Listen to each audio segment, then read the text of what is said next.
Hello दोस्तों, welcome back. मैं KR. Chawla एक बार फिर से आपका आया डिफेंस एकेडमी में हार्दिक स्वागत करता हूं। दोस्तों, पहली बात तो आपकी शिकायतें आ रही है बहुत ज्यादा मेरे पास कि आप इस वीडियो को शेयर नहीं कर रहे हैं, वॉच को जरूर कर रहे हैं। तो भाई शेयर कीजिए ना, क्योंकि देखो इसके दो बेनिफिट मिल रहे हैं। पहली बात तो क्या पता आपका कोई कॉम्पिटिटर आपको मिल जाए और वो 1000 रुपए जीत जाए, क्योंकि हम डेली क्विज प्रतियोगिता ऑनलाइन भी चला रहे हैं। और दूसरी बात, आज मैंने एक इंग्लिश का पेपर जो है अपलोड किया है एयरफोर्स लेवल का, ठीक है ना, डिफेंस कैटेगरी में एयरफोर्स लेवल का किया है मैंने। और वो पेपर आप दीजिए और अपने कट ऑफ देखिए कितने राइट हो रहे, कितने रॉन्ग हो रहे। कल जो है मैं वापस एक फिजिक्स इंग्लिश मीडियम का पेपर अपलोड करूंगा, आप वो कीजिए। फिर मैथ के कंटिन्यू पेपर आ रहे हैं, फ्री है ऑनलाइन टेस्ट सीरीज, आप ऑनलाइन टेस्ट दीजिए घर पे बैठे। एग्जाम तो वैसे मई लास्ट में होने वाले हैं और होंगे नहीं भी होंगे, अभी अपन कुछ कह नहीं सकते। क्लियर, लास्ट मई की बाद में भी हो सकते हैं, लॉकडाउन के ऊपर डिपेंड करता है। आप कंटिन्यू पढ़ते रहिए। तो चलिए दोस्तों, हम आगे बढ़ते हैं, हमारे ऐप के माध्यम से जुड़ते जाइए, ज्यादा से ज्यादा ऐप डाउनलोड करवाइए आप अपने दोस्तों को, अपने सहपाठियों को। इससे क्या होगा बच्चों, इससे ये होगा कि हमारा इसमें कोई फायदा नहीं है। हमारे फायदा तो बस ये है कि जस्ट एज ए पब्लिसिटी होगी, लॉकडाउन में बैठे बैठे क्या करें, सीधी सी बात है। इससे ये होगा कि जो बच्चे पढ़ रहे हैं, कुछ लोगों को तो ये भी नहीं पता कि ऑनलाइन टेस्ट होते कैसे हैं, तो उस ऐप के माध्यम से बच्चे जब ऑनलाइन टेस्ट देंगे। और दूसरी बात ये भी है कि अलग अलग टेस्ट पेपर दे रहा हूँ, एक साथ टेस्ट पेपर नहीं ले रहे हैं, ठीक है, और बाद में आएंगे एक साथ भी लूंगा। तो आप तो अपने आप को जज कर सकते हो कि मेरी इंग्लिश में कट ऑफ कितनी आ रही है, फिजिक्स में कट ऑफ कवर हो रही है कि नहीं हो रही, अपने आप को जज कीजिए। और एग्जाम तो श्योर होंगे ही होंगे, तो उससे पहले आपके पास मौका है ना, तो आप अपने दोस्तों को बताइए जल्दी से जल्दी। क्लियर, चलिए हम आगे बढ़ते हैं। तो दोस्तों, हम पढ़ रहे हैं सरल आवर्त गति, सिंपल हार्मोनिक मोशन, लास्ट कगार पर है।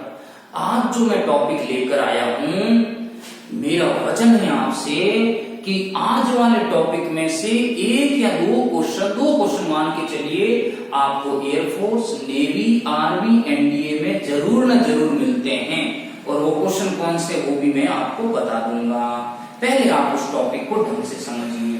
क्लियर, अब देखिए आगे हमने स्प्रिंग पढ़ा, वेलोसिटी पढ़ी, एक्सेलरेशन पढ़ा, ठीक है, एनर्जी पढ़ी, कितने टाइप्स की होती है, कब मैक्सिमम होती है, कब मिनिमम होती है, पार्टिकल्स कब ऑसिलेट करेगा, कब नहीं करेगा, उसका टाइम पीरियड क्या होगा। ये सारा का सारा जो मोशन है, it's included in the simple harmonic motion, जिसे अपन कहते हैं लीनियर सिंपल हार्मोनिक मोशन। क्योंकि जो सरल आवर्त गति होती है वो दो टाइप की होती है, रेखीय सरल आवर्त गति और कोणीय सरल आवर्त गति। तो जो मैं अभी तक पढ़ा रहा था आपको वो लीनियर सिंपल हार्मोनिक मोशन पढ़ा रहा था, क्योंकि इसमें सारा का सारा मोशन क्या हो रहा था, रेखीय। मान जैसे स्प्रिंग वाला ले लो आप, ठीक है, सिंपल पेंडुलम का ऑसिलेशन ले लो आप, ये सारे के सारे ऐसे लीनियर मोशन आते हैं, लीनियर ऐसे जंप होते हैं। क्लियर, आज मैं पढ़ा रहा हूं आपको कौन सी गति भाई, कोणीय सरल आवर्त गति, जिसमें हम क्या देखेंगे, क्या कहते हैं इसको इंग्लिश में, एंगुलर सिंपल हार्मोनिक मोशन। देखिए दोस्तों, ये गति ऐसी गति होती है जिसमें एक दोलक या एक वस्तु या एक कण क्या करता है, अपनी साम्य अवस्था के इर्द गिर्द एक वृत्तीय चाप पर गति करेगा। कहने का मतलब है in the angular simple harmonic motion one particles move to and fro along the mean position upon a circular arc। कहने का मतलब वो एक चाप के ऊपर क्या करता है, मूव करता है। ये जैसे मान लीजिए कुछ इस तरह से सिंपल पेंडुलम में यहां गया, फिर यहां आएगा, फिर यहां आएगा, फिर यहां आएगा, कुछ इस तरह से। तो जो ऐसा मोशन होता है उसको अपन क्या कहते हैं, एंगुलर सिंपल हार्मोनिक मोशन।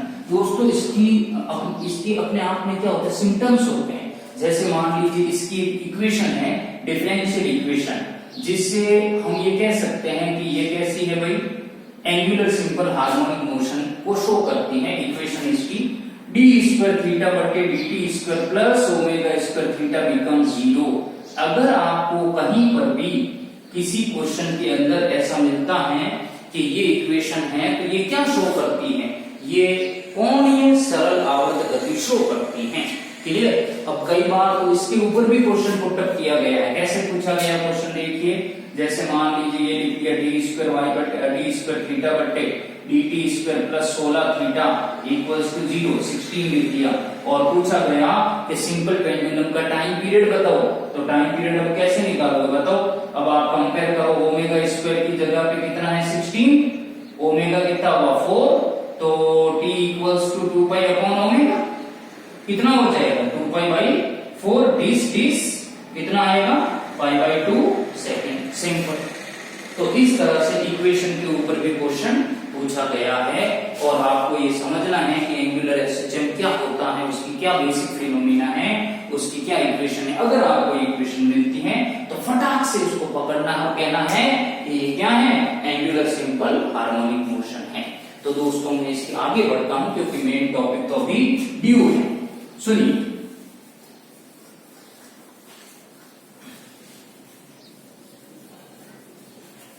तो देखिए दोस्तों, कोणीय सरल आवर्त गति की मैं बात कर रहा हूं। कोणीय सरल आवर्त गति, एंगुलर सिंपल हार्मोनिक मोशन। इसका एक सबसे बेस्ट एक ही एग्जांपल है और वो कौन है, सरल लोलक। सिंपल पेंडुलम एक ही एग्जांपल है। अब ये क्या होता है, कई बार आपने लैब में देखा होगा, मेटेलिक नोब का बना धागे से बंधा हुआ एक अरेंजमेंट है जो अपने सर्कुलर आर्क पे क्या करता है, मूव करता है, कोई दिक्कत नहीं। मेन ये है कि सरल लोलक का जो टाइम पीरियड होता है वो कैसे आता है। सरल लोलक का टाइम पीरियड इस फॉर्मूले से फाइंड आउट किया जाता है दोस्तों, t equals to 2 pi under root L बटे जी, वेयर एल है length of the string, G है ग्रेविटी एक्सेलरेशन, एल है रस्सी की लंबाई और जी है गुरुत्वीय त्वरण, टी है आवर्तकाल समय। क्लियर, ये है सरल लोलक। अब मैं आपको थोड़ा बता दूं कि जो लोलक होते हैं ना वो दो टाइप के होते हैं। एक तो बता दिया आपको सरल लोलक और दूसरा होता है स्प्रिंग लोलक। कैसा होता है भाई, स्प्रिंग लोलक। स्प्रिंग लोलक में क्या होता है, ये स्प्रिंग होता है और यहाँ मास का एक ऑब्जेक्ट लटका दिया जाता है सिंपल। इसका जो टाइम पीरियड है वो कैसे दिया जाता है, लिसन, इसका time period t equals to 2 pi under root m upon k द्वारा दिया जाता है। यहाँ m क्या है, m है ये जो हैंड ऑब्जेक्ट है, लटकाई गई वस्तु है, उसका द्रव्यमान, और यहाँ k क्या है भाई, k है स्प्रिंग कांस्टेंट। क्या है k है स्प्रिंग नियतांक।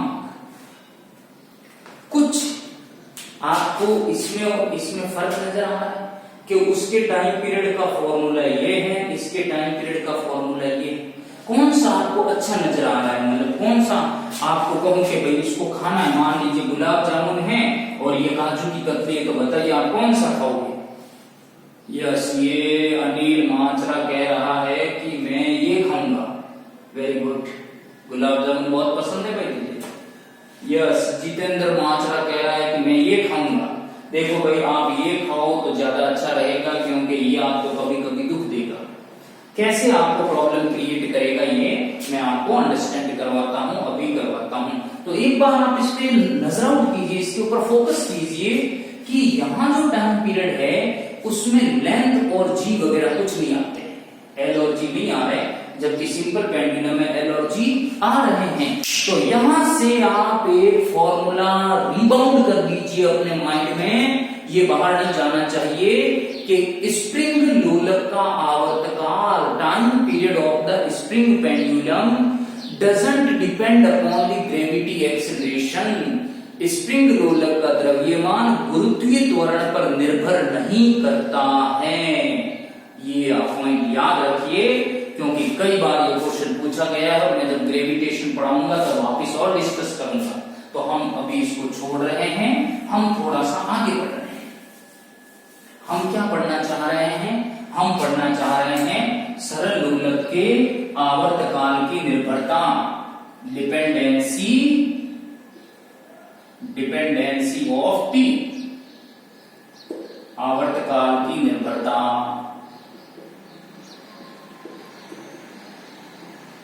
व्हाट, ये क्या है आवर्तकाल की निर्भरता? सुनिए, देखिए, जो सिंपल पेंडुलम है उसका टाइम पीरियड वेरियस कंपोनेंट पे डिपेंड करता है। जो सरल लोलक है उसका आवर्तकाल कई घटकों पर निर्भर करता है। अब वो घटक कौन कौन से? सुनिए, पहला घटक है आयाम पर। आयाम का मतलब है एम्पलीट्यूड पर,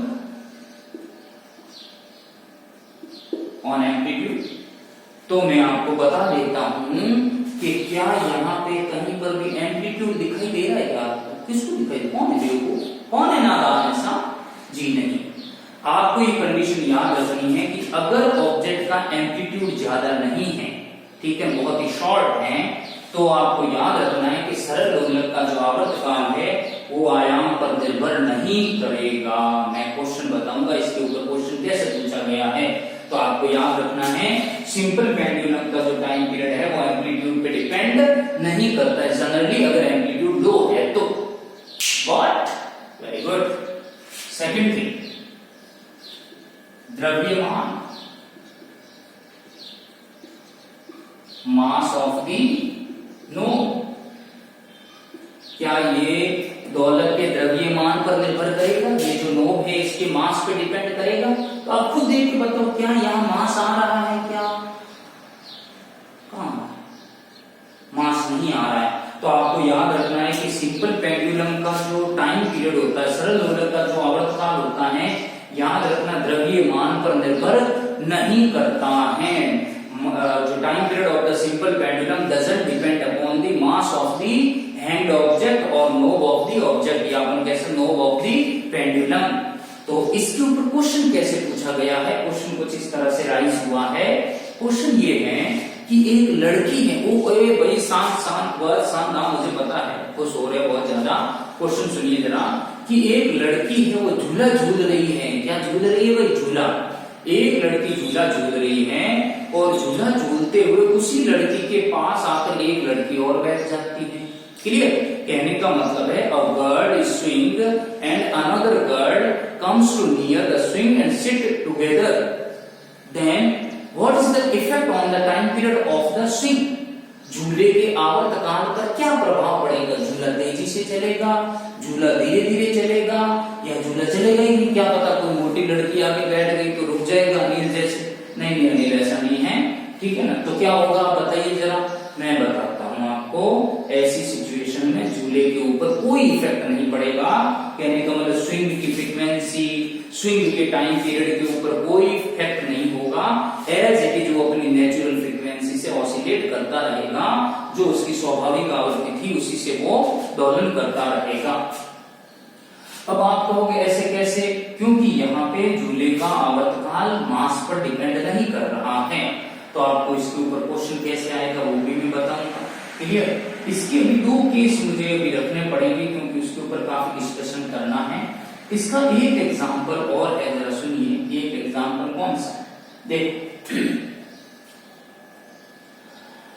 दूसरा एग्जांपल ये है कि एक ठोस वस्तु है और आपने उसको पिघला दिया, द्रवित अवस्था में कर दिया, और उसी द्रवित अवस्था को किसी वेसल में भर के, ऐसा वेसल जिसका मास नगण्य हो, और आप उसको दोलन करवा रहे हो, तो जो ठोस वस्तु पहले दोलन कर रही थी, मतलब आप 1 सेकंड के अंदर या उसको एक दोलन पूरा करने में 10 मिनट लग रहे थे, तो अभी जो लिक्विफाइड ऑब्जेक्ट हुआ है उसको भी 10 मिनट ही लगेंगे। रीजन ये है और इसकी शर्त भी ये है कि जो लिक्विफाइड ऑब्जेक्ट है उसके अंदर मैटर मतलब मास के ऊपर कोई इफेक्ट नहीं होना चाहिए। यूं नहीं है कि भाई बर्फ था और पूरा का पूरा पानी में कन्वर्ट तो हुआ पर कुछ पानी भाप बन के उड़ गया, ऐसा नहीं होना चाहिए। क्लियर? जितना बर्फ था, जितना आइस था, कंप्लीटली कन्वर्ट होना चाहिए पानी में, ठीक है? उसके अंदर मैटर में कोई कमी नहीं आनी चाहिए, तो आपका टाइम पीरियड क्या रहेगा? कांस्टेंट रहेगा, नहीं तो नहीं रहेगा। ध्यान रखना, मास और amount of the matter doesn't change, then it can be possible. तो क्या आपको ये सिचुएशन समझ आई कि लड़की झूला झूल रही है और लड़की के पास एक लड़की आके और बैठ गई, तो उसके झूले के या स्विंग के टाइम पीरियड के ऊपर कोई इफेक्ट नहीं होगा। ये केस कई बार पूछा गया है दोस्तों, कई बार आप इसको ध्यान से समझिए। 3 क्वेश्चन तो इतने पॉपुलर है कि एक तो ये वाला जो मैंने बताया, एक क्वेश्चन और भी आता है जो एंगुलर मोमेंटम कंजर्वेशन लॉ पे है। एक लड़की घूर्णन कर रही है और अपने हाथों को बेंड कर देती है, तो इसका क्या रीजन है? क्लियर, ये क्वेश्चन कई बार पूछा गया है। फिर ये क्वेश्चन ऐसा है कि अचानक अर्थ अपनी त्रिज्या घटाकर आधी कर दे तो दिन की अवधि कितनी हो जाएगी, मतलब रेडियस हाफ हो जाए तो क्या हो जाएगा टाइम पीरियड, जो अपने दिन रात होते हैं 24 घंटे में, तो कितना टाइम पीरियड रह जाएगा अर्थ का। ये तीनों क्वेश्चन बहुत ज्यादा पॉपुलर है, आप इसके ऊपर फोकस कीजिए। तो दोस्तों मैं और आगे बढ़ूंगा, 2 केस में कल पढ़ाऊंगा, आप इसको ध्यान से पढ़ के आइए और ज्यादा से ज्यादा वीडियो शेयर कीजिए आप, ताकि वो लोग जो घर में शयन कक्ष में शयन मुद्रा में सो रहे हैं उनको भी कुछ जागृति मिले कि नहीं हमें पढ़ना चाहिए, हमें अपने जीवन के लिए कुछ करना चाहिए। क्लियर? तो दोस्तों wish you all the best, प्रयास कीजिए। Thank you so much.